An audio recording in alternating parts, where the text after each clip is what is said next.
Hello, my darlings. Mother Raven here with another terrifying tale for you. This is another sent to me by Tainted Tales and written by Daniel Bridge. So hold on tight, sit comfortably, and we shall begin. The Crying River. It was an imposing old building on the bank of the Damarascot River, Maine, New England. The old cotton works was still intact, with its large wooden water wheel submerged in the calm river.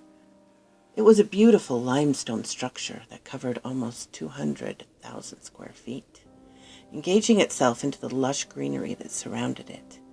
It did, however, have quite a disturbing past, one of which drew renowned paranormal investigator Stephen Frederickson to relocate from New York City to delve deeper into it. He was determined as to whether the stories were in fact true, or if they were just that, stories. As he drove up the long dirt track, his heartbeat raced, looking forward to what he may find out. The locals had reported stories of hearing the sounds of babies and young people crying by the riverbank, but no one could actually be seen.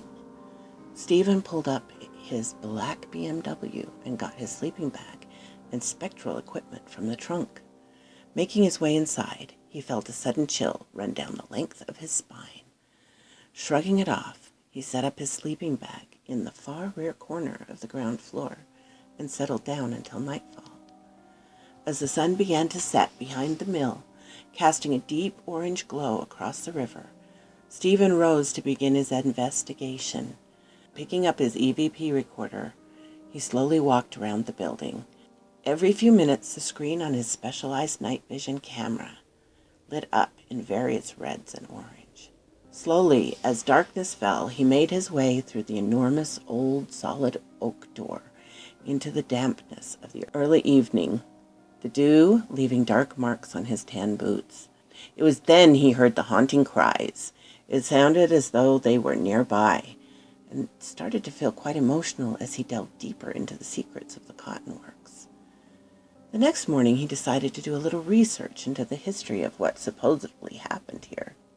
The more he read, the more determined he was to get to the bottom of the mysteries. It came to light that during the production of the cotton in the Victorian era, any child that was born within the works was deemed too young to be of use, and so the mill owners employed women specifically to dispose of them. This was done by taking them down to the riverbank and holding them under the water until the life was drained from them. This information brought a distinct tear to Stephen's eye, which he solemnly wiped away.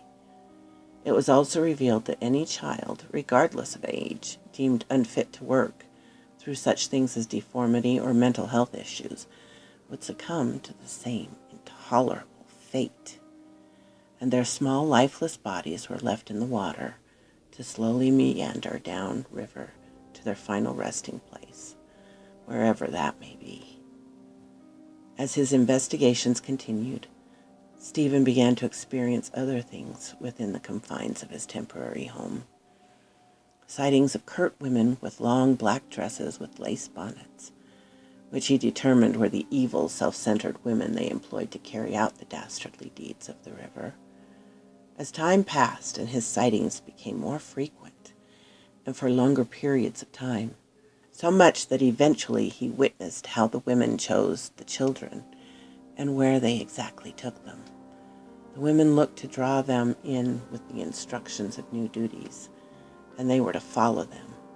Once they had taken them away from their families, they grabbed them up in their arms and carried them outside to the water wheel. It was here the horrendous actions were carried out, the women all the time smiling to themselves as the tiny air bubbles became less and less frequent until they finally ceased to arrive. And it was then he saw the true distress as the tiny bodies disappeared into the murky river, never to be seen again. Night after night this continued, and Stephen was becoming more and more distressed. He knew he should leave, but he couldn't bring himself to do so. Eventually, after 6 long weeks cooped up in the cold dampness of the mill, he decided to go and never come back. He has since ceased to investigate the paranormal. Such was the effect of this project on him.